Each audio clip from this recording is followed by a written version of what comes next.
ಇಲ್ಲಿ ಗಮನಿಸಿದರೆ ಪುರುಷ ಶಕ್ತಿ ಮತ್ತು ನಾರಿ ಶಕ್ತಿ ಸಮನ್ವಯವಾಗಿ ಕಾಣುತ್ತೆ. ಇದು ಮೊದಲೇ ಶಿಕ್ಷಣ ಸಂಸ್ಥೆ. ಹೀಗಾಗಿ ವೇದಿಕೆ ಮೇಲಿರತಕ್ಕಂಥ ಗಣ್ಯರು ಸಂಧಿಗಳಲ್ಲಿ ಪ್ರಾಂಶುಪಾಲರಿದ್ದಾರೆ, ಅನುಭವಿಸ್ತಿದ್ದಾರೆ, ಮುಂದೆ ಕೂಡ ಪ್ರಾಂಶುಪಾಲರಿದ್ದಾರೆ. ಅಂದರೆ ಕಲಿಸ್ತಕ್ಕಂಥ ಸಂತೋಷ ಪ್ರಾಧ್ಯಾಪಕರಿಗಿದ್ದರೆ ಕಲಿಕೆಯ ಸಂತೋಷ ವಿದ್ಯಾರ್ಥಿಗಳಿಗೆ. ಆದ್ದರಿಂದ ಇಲ್ಲಿ ನಾರಿ ಶಕ್ತಿ ಜಾಸ್ತಿ ಇರೋದ್ರಿಂದ ಬಹುಶಃ ಕಲಿಕೆಯ ಸಂತೋಷಗಳು ಕೊಟ್ಟಿರಬೇಕು. ಅದ್ರ ಜೊತೆಗೆ ಹೆಚ್ಚಾಗಿ ಸ್ತ್ರೀಪರ ವಾಕ್ಯ ಅಂತಕ್ಕಂಥದಕ್ಕಿಂತ ಸಮಾನ ದೃಷ್ಟಿಗೆ ನೋಡ್ಕೊಂಡಿದ್ದು ಅವರು ತನ್ನ ಬದುಕಿನವರು ಕೂಡ ತಾಯಿಯನ್ನು ಕುರಿತು ಹೇಳ್ತಾ ಇದ್ದರು. ಶಿವನಲ್ಲಿ ಪ್ರಾರ್ಥನೆ ಮಾಡ್ತಾ, ನಂದಾರಗಿರಿಯಲ್ಲಿ ಕುಳಿತು ಚಂದಾದಿ ಪಡೆದಂಥ ಶಿವನೇ ಬಂದೆಲ್ಲ ಕಾಪಾಡಕ್ಕಂಥ ಕಾಪಾಡು ಶಿವನೇ. ತಾಯಿ ಮಗದ ಅಂದರೆ ತಾಯವೇ ಜೊತೆಗೆ ನಾವು ಶಿಶುವಾಗಿದ್ದಾಗ ಹೇಳ್ಕೊಂಡು ಬರ್ತಾರೆ, ಅವ್ರ ಮನೆಯವರು ಸ್ಮರಿಸ್ತಾ ಇದ್ದಾರೆ. ಅಂದರೆ ಒಂದು ಸ್ತ್ರೀ ಪರವಾದಂಥ ಒಂದು ನೆಲೆ ಜೊತೆಯವರ ಆರಂಭದಿಂದಲೇ ನೋಡ್ಕೊಂಡು ಬಂದಂಥದ್ದು. ಹೇಗೆ ನಮ್ಮ ಬದುಕಿನ ಸಾಂಸ್ಕೃತಿಕ ನೆಲೆಯಲ್ಲಿ ಬೆಳ್ಕೊಂಡು ಬಂದುಕೊಳ್ಬೇಕಂತ ನೋಡಬೇಕಾಗತ್ತೆ.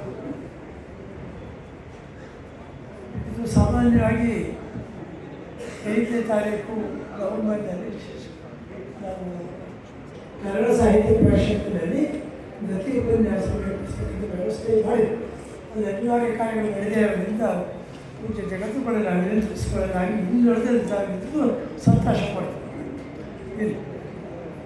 ಈ ನಿಟ್ಟಿನ ನಾವು ನೋಡಿದಾಗ ಒಂದು ಸಾಹಿತ್ಯ ಸಂಸ್ಕೃತಿಯಲ್ಲಿ ಜೊತೆಗೆ ಮುದ್ರಾಬದ್ಧರ ಕುರಿತು ಬಹಳಷ್ಟು ವಿಶೇಷವಾಗಿ ಬರೀತಾರೆ. ಅದರಲ್ಲಿ ಹೇಳುವಾಗ ನಾವು ರುದ್ರಪಶುಪತಿಯ ಶಿರದಲ್ಲಿ ಕಾಣ್ತಕ್ಕಂಥದ್ದು ಏನಿದೆ, ತಲೆ ಮೇಲೆ ಶಿರೋವಶ ಇರ್ತಕ್ಕಂಥದ್ದು ತ್ರಿಶೂಲ ಅಲ್ಲ, 2 ವಿಷಾಣಿ ಕೋಡುಗಳು ಮಧ್ಯೆ ಇರ್ತಕ್ಕಂಥ ಮೂರ್ಧಲಿಂಗ ಅಂತ ಹೇಳ್ತೀವಿ. ಆದರೆ ಅದು ಅಡ್ಡವಾಗಿರ್ತಕ್ಕಂಥ ಯಾವ ಆಕಾರ ಬರುತ್ತೆ, ಹೀಗಿದ್ದರೆ ಉಕಾರ ಬಂತು. ಈ ಉಕಾರವನ್ನೇ ಏನು ಹೇಳ್ತಾರೆ, ಸ್ತ್ರೀ ಶಕ್ತಿ ಒಂದು ಪ್ರತೀಕ ಅಂತ ಹೇಳ್ತಕ್ಕಂಥ. ಅದನ್ನು ಲಂಬವಾಗಿ ನೆಲೆಸಿ ಹೀಗಿದ್ದದ್ದು ಲಂಬವಾಗಿ ನೆಲೆಸಿದ ಏನು ಆಕಾರ ಬರ್ತದೋ ಓಂಕಾರ ಬರ್ತದೆ. ಓಂಕಾರ ಅನ್ನೋದರಲ್ಲಿ ಶಬ್ದಗಳೇನಿದೆ, ಆ ಓ ನ. ಆ ಅನ್ನತಕ್ಕಂಥದ್ದು ಪುರುಷ ಶಕ್ತಿ, ಓ ಅನ್ನತಕ್ಕಂಥದ್ದು ಸ್ತ್ರೀ ಶಕ್ತಿ.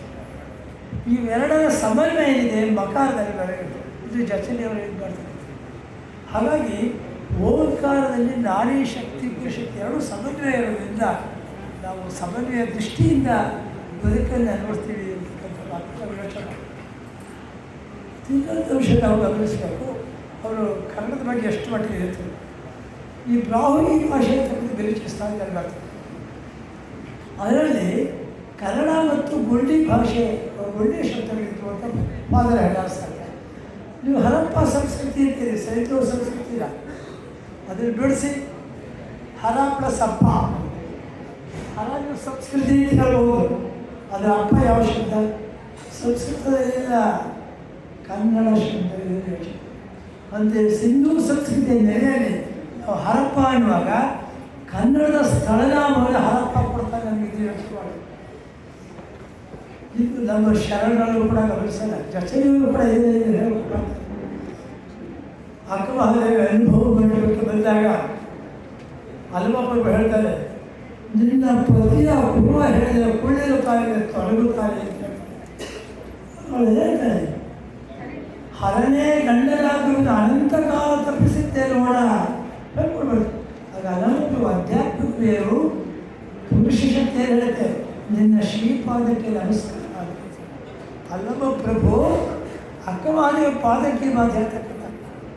ಹಾಗೆ ಮುಕ್ತಾಯಕ್ಕೆ ಸಂದರ್ಭಗಳು ಅವಳು ಅಲ್ಲಪುರ ಹೊತ್ತಿದ ಮಾತಾಡಿದ್ದಾರೆ. ನುಡಿಯ ಶೂರ ಅಂತೆಲ್ಲ ಹೇಳ್ತಾರೆ.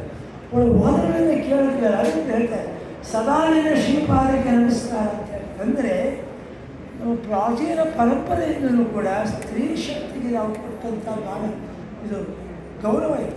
ಅದಕ್ಕೆ ಯಾ ದೇವಿ ಗೌರಿ ಸರ್ವಭೂತೇಶು ಮಾತೃರೂಪೇಣ ಸಂಸ್ಥಿತ, ಅದೇ ಮಾತೆಗೆ ನಮಸ್ಕಾರ ಮಾಡ್ತಿರ್ತಕ್ಕಂಥ ಇದು ಚಚರಿಯವರು ಹೇಳಿದಂಥ ಮಾತು. ನಮ್ಮ ಹೆಣ್ಣು ಮಕ್ಕಳಿಗೆ ಭಾಳ ಖುಷಿ ಆಗುತ್ತೆ.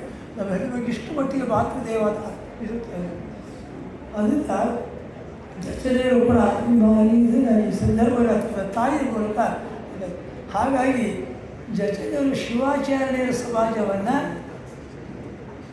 ಬೆಂಗಳೂರಲ್ಲಿ ಕಟ್ಟೋದು 1985ರಲ್ಲಿ ಭೀಮ ಅಮಾವಾಸ್ಯೆ ದಿನ ಗಂಡನ ಪೂಜೆ ಅಂತ ಹೇಳ್ತೀರ, ಅದೇ ಜಚರಿಯವರು ಹೆಣ್ಣನ ಪೂಜೆ ಮಾಡಿಬಿಟ್ರು.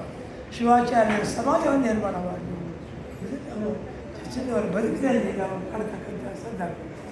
ಇನ್ನೂ ಸಂದರ್ಭ ಇನ್ನೊಂದು ಅಂಶ ಏನು ಹೇಳಬೇಕು ಅಂದರೆ, ಅಶೋಕ ನಾನು ಹೇಳಬೇಕಾದ್ರೆ ಕೃಷ್ಣಪೂರ್ವದಲ್ಲಿ ಚೇರ ಚೋಳ ಪಾಂಡ್ಯ ಹೇಳ್ದ ರಾಜವಂಶಗಳಿಂದ, ಅಂದರೆ ಕರ್ನಾಟಕ ಯಾಕೆ ಹೇಳಿಲ್ಲ ಅದಕ್ಕೆ ಮೊದಲಾಗ ಅವನೇ ಸತ್ಯಪುಟ ಅಂತ.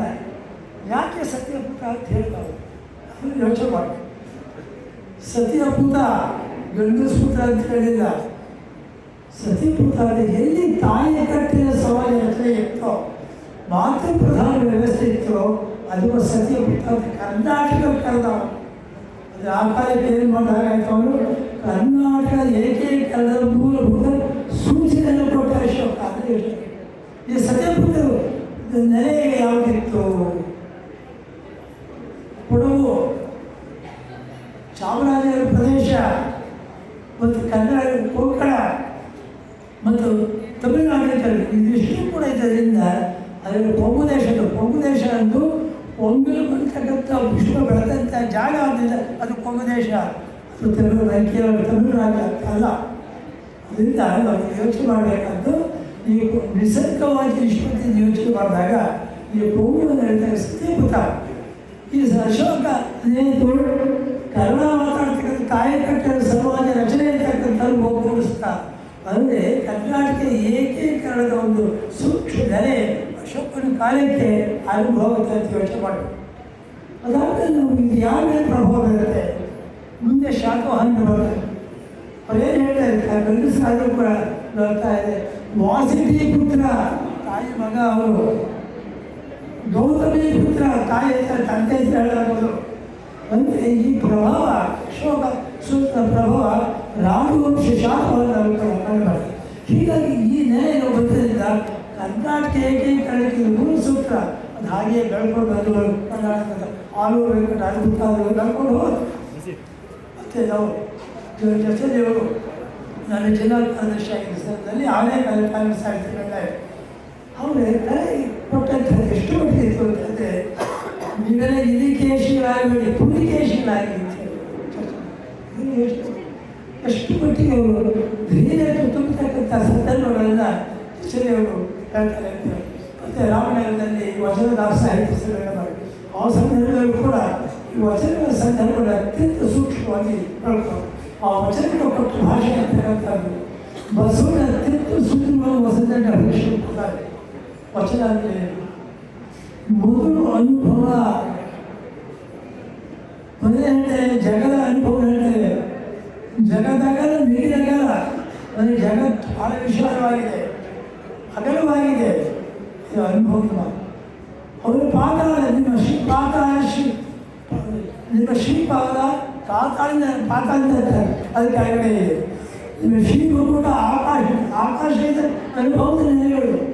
ಅದಾಗಲೂ ಮುಂದಕ್ಕೆ ಅನುಭವ ತಗೋಕೊಂಡು ವಿಶ್ಲೇಷಣೆ ಮಾಡ್ತಾರೆ. ಅವರು ಅಗೋಚರ ಅಪ್ರತಿಭಾ ಅಂತ ಹೇಳಿದಾಗ ಅನುಭೂತಿ ಆಗಿದೆ. ಅನುಭವದಿಂದ ಅನುಭೂತಿ ಇಷ್ಟ. ಅದಾಗಲೂ ಮುಂದಕ್ಕೆ ಹೇಳ್ತಾರೆ ಬಸವಣ್ಣ, ಜನ ಕಾಲಸ್ಥಳಕ್ಕೆ ಒಂದು ಜೀವನಾದನೆಯ ಅದು ಹೊಸತನ ದರ್ಶನ ಅನುಭವ. ಬಸವಣ್ಣ ಕೊಡ್ತಕ್ಕಂಥ ಹೀಗೆ ಅನುಭವ ಇದ್ದಾಗ ಹೊಸತನ ಇದ್ದಾಗ ಮಾತ್ರ ಅದು ವಚನ ಆಗುತ್ತದೆ, ವಚನ ಆಗುವುದಿಲ್ಲ. ಇದರ ಕೇವಲ ಐಕ್ಯತನ ಮಾಡಬೇಕು. ಹೀಗೆ ಇಂಥ ವಚನಗಳಿಂದ ಜಸಿನಿಯವರು ಸುಮಾರು 6500 ಇನ್ನೂ ಜಾಸ್ತಿ ಇರ್ತಕ್ಕಂಥದ್ದು. ಹಳ್ಳಿಗೆಲ್ಲ ಮಾತಾಡ್ತಾರೆ. ಹಾಗೆ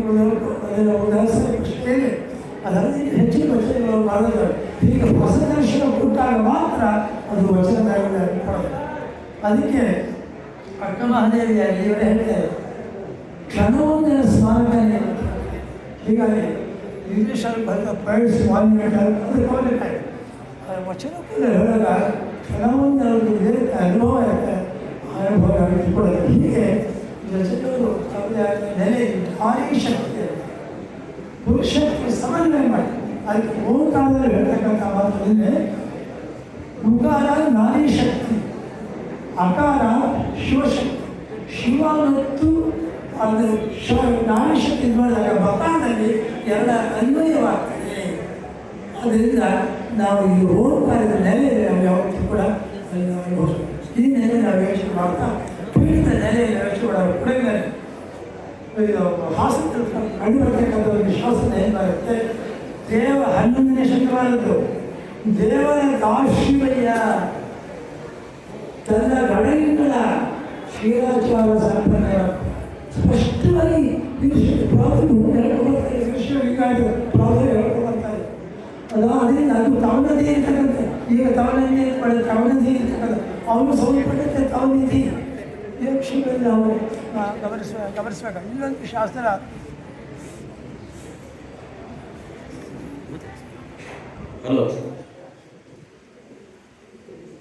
ಇನ್ನೊಂದು ಶಾಸ್ತ್ರ ಗೋಪತಿ ಕೋಕ್ಷ ಭದ್ರಗೋತ್ರಾಶಿಕ್ಷ ಅಂದರೆ ಭದ್ರಗೋತ್ರ ಕುರಿತು ಹೊಸದಾಗಿ ಬರ್ತಕ್ಕಂಥ ಅದು 10 ಶತಮಾನ.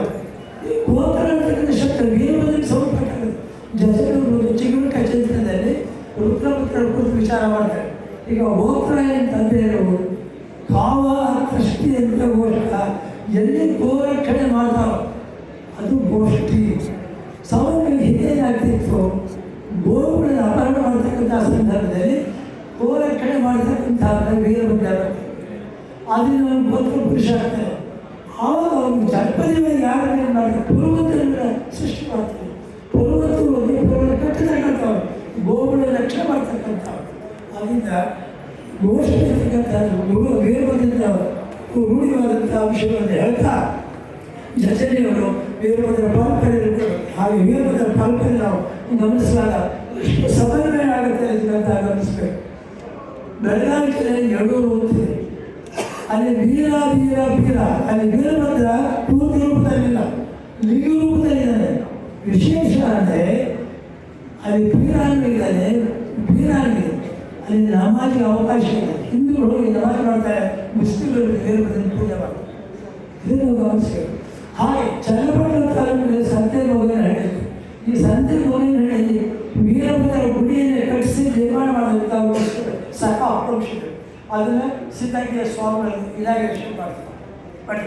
ಹೀಗೆ ಸಮನ್ವಯ ಕಂಡುಬರ್ತಕ್ಕಂಥದ್ದು ಈ ಪರಂಪರೆಯಲ್ಲಿ ವೀರಭದ್ರ ಪರಂಪರೆ ಕಂಡುಬರ್ತದೆ. ಹೀಗಾಗಿ ನಾವು ನಾರಿ ಶಕ್ತಿ ವೀರ ಶಕ್ತಿ ಸಮನ್ವಯ ಪ್ರತಿಯೊಂದು ಕೂಡ ಗಮನಿಸ್ತಕ್ಕಂಥ ಸಂದರ್ಭ ಬಂದಾಗ ಜಸನವರು ಬಂದುಕೊಂಡು ಮತ್ತು ವಿಶೇಷವಾಗಿ ಈ ಪೀಠಕ್ಕೆ 1990ರಲ್ಲಿ ವೀರಭದ್ರ ಚನ್ನಮಲ್ಲ ಸ್ವಾಮಿಯವರನ್ನ ಇದು ಮಾಡಿದಾಗ ಅದಕ್ಕೆ ಪಟ್ಟಾಧಿಕಾರ ಕೊಟ್ಟ ಸಾಧ್ಯತೆ ಅವ್ರು ಬಳಸೋಂಥ ಶಬ್ದ ವೀರಭದ್ರ. ವೀರ ಅಂತಂದರೆ ಮಲ್ಲ, ಭದ್ರ ಅಂದರೆ ಮಂಗಳ ಚೆನ್ನ.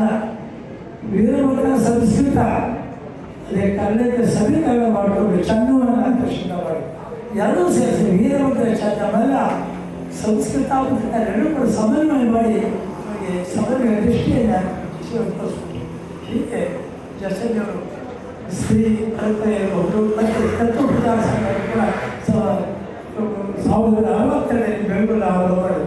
ಹೀಗಾಗಿ ಸಾಹಿತ್ಯಿಕ ದೃಷ್ಟಿಯಿಂದ ಸಾಮಾಜಿಕ ದೃಷ್ಟಿಯಿಂದ ಅವರು ಸುಂದರವಾಗಿ ಸಾಮಾನ್ಯವಾಗಿ ಗಮನಿಸ್ತಾರೆ ಅಂತಂದರೆ ಅದನ್ನು ನಾವು ಯೋಚನೆ ಮಾಡಬೇಕು. ಮೊದಲು ನಿಮಗೆ ಮನ ಸಂಸ್ಕಾರ ಆಗುವಾಗ ತನ್ನ ಸಂಸ್ಕಾರ ಆಗ್ತದೆ. ಮತ್ತು ನೀವು ಉಪಯೋಗ ಕಟ್ಟಿ ನೀವು ಕಟ್ಟಿದ ಪ್ರಯೋಜನ ಏನು? ಸಾಮಾನ್ಯ ಬಡವರಿಗೂ ನೀವು ಮನೆ ಕಟ್ಟಬೇಕು. ಹೀಗೆ ಸಾಮಾನ್ಯ ಜನ ಕೂತ್ಕೊಂತ ಕಾಣಿಲ್ಲ ರಚನೆಯವರು.